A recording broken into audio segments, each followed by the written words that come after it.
We're at the Circa in Las Vegas for day 2 of MWC Media Days 2025. Day 1 were the players. Day 2 are the coaches. We also get to interview Gloria Navarro as commissioner of the Mountain West. So here's another interview.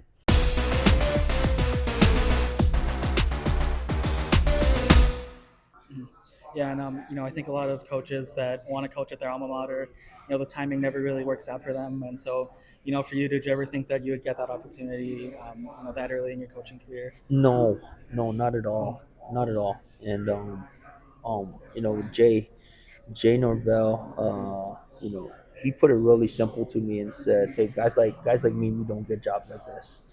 And that really hit home because you never know when you get an opportunity, and the opportunity was now. Through the way, um, you know, as a first time head coach in the first year to now, there's so much you're processing and learning and going through, and so as you go through those things, they all make you stronger. They make you better. You know what to do now.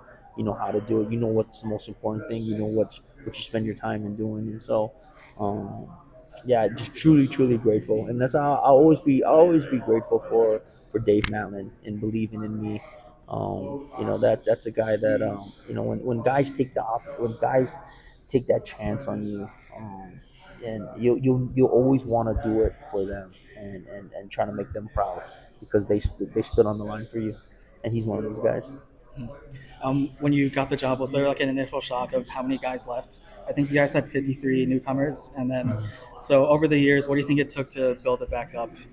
Yeah, resilience, belief in what you're doing right. I think the first thing that stands out is people. You know what I mean. You got to do with the right people. Um, you got to build. You got to have a standard and a process in which you do it, and then and just keep believing. Just keep believing in yourself, believe in the guys next to you, believe in your coaching staff, and keep putting the right guys around. And with 100, I'd say 120 on the roster, and then 150 guys in the building with coaches and staff. There's going to be turnover. There's going to be guys that don't fit in to what you're trying to do and what you believe, but you just keep turning over the process till you try to get it right. And is it ever going to be perfect? No, but you just keep striving to get there, but just keep turning it over till something hits. And I believe you coached with Rod York at Milani. What was that experience like? What did you take away from that? Again, that's another guy that took an opportunity on me early on in my career. When I said I wanted to coach, um, Rod was literally the first guy that gave me my opportunity and job. Maybe the offensive coordinator, even though I didn't coach the season, but just allowed me to go through the process with his team. Lift weights with them, get them in the film room, practice with them on the field.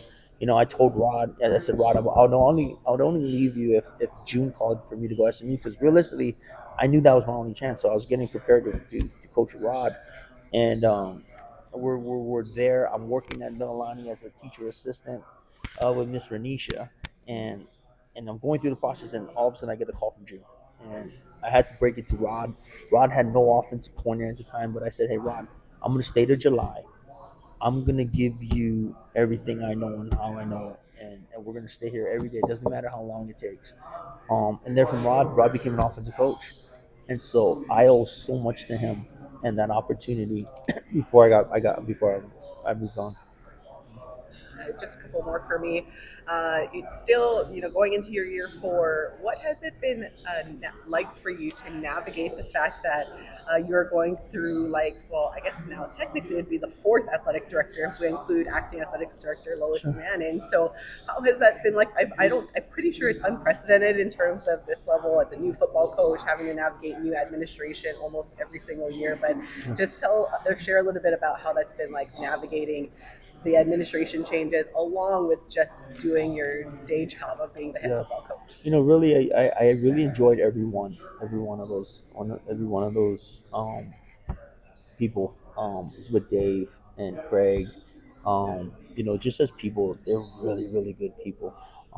And that's what made the job fun. They listened, they heard.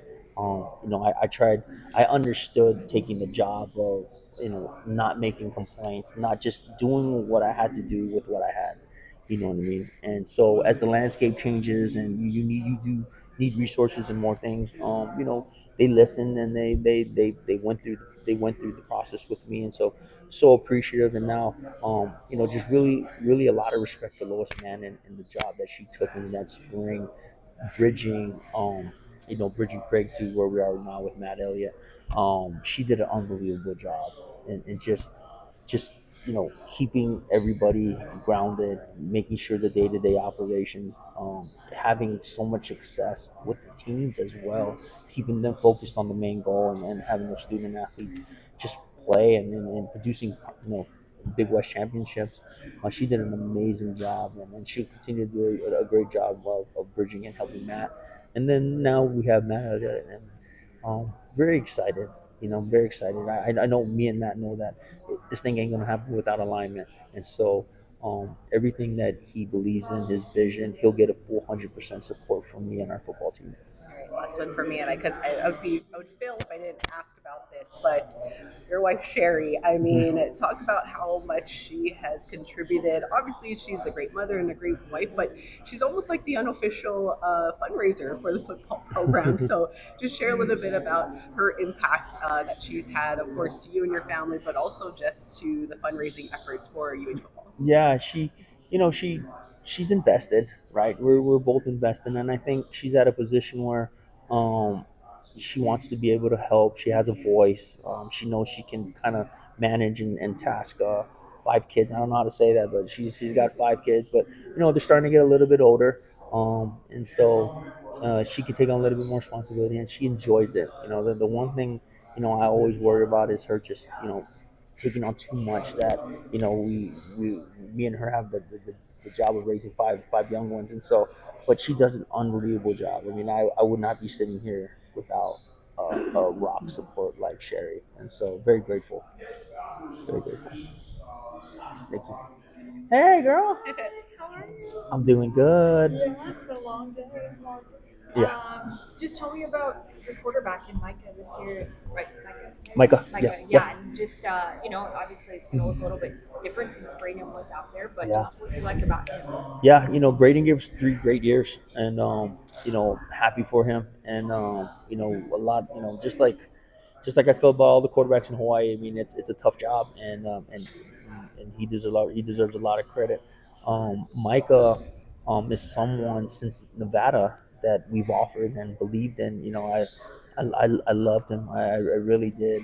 I loved how his makeup, his DNA of wanting to get better, and just be able to produce. And so, he has a unique tie to the island. He's born and raised there. Dad's out there, family, sister them are raising their family out there. But he comes with mom out here to Vegas, and was part of the Bishop Gordon program, and now he's back in his roots, and he's out there representing his state.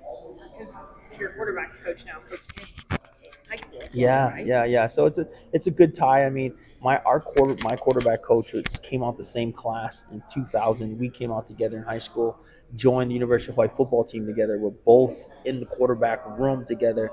He ended up moving to like 3 different positions: running back, safety, linebacker. But he ended up coaching out here at Liberty for a number of years, and raised his family. As soon as college got done, he came out here, coached coached his sons, raised his family, was an offense coordinator for a number of years at Liberty, and then was the quarterback coach at Bishop Gordon for the last couple of years, and been able to have that relationship with Micah. So, football mind, and it's one of those tight knit areas where I would come down from Nevada and recruit Vegas a lot, and that was my point of contact. I had a point of contact at Liberty and all the other public schools, and I had a point of contact and Chris Brown at Bishop Gorman. And so it's a funny Hawaii tie that these two Hawaii guys are out here, but those are my guys that are now with me on my staff. What would it mean to get this program back to a bowl game this year? It means a lot. It would mean a lot. More excited for our players to experience bowl game and postseason, and all the benefits that being able to stay with your guys and hang around your guys a little bit longer. And so, yeah, excited about that. Arsenault is your OC. Another tie, yeah. He's a running back coach, offensive coordinator. He has done an unbelievable job at pulling our guys in together, holding them accountable. putting together our game plans and our scripts and all the things that we have done this offseason. And so he's a hell of a coach. And he's one of my best friends. And, it's one of those things where now I get to see him in a role of coaching the last 2 years. And I absolutely love him. It's been another great day at Mountain West Media Days 2025. So many great interviews, so many people to talk to, so much great content for the channel. Thanks for being with us. Hey, make sure you like this episode, subscribe if you like our content. We have a lot more Mountain West content coming. With that, we'll see you next time on The Big Mountain.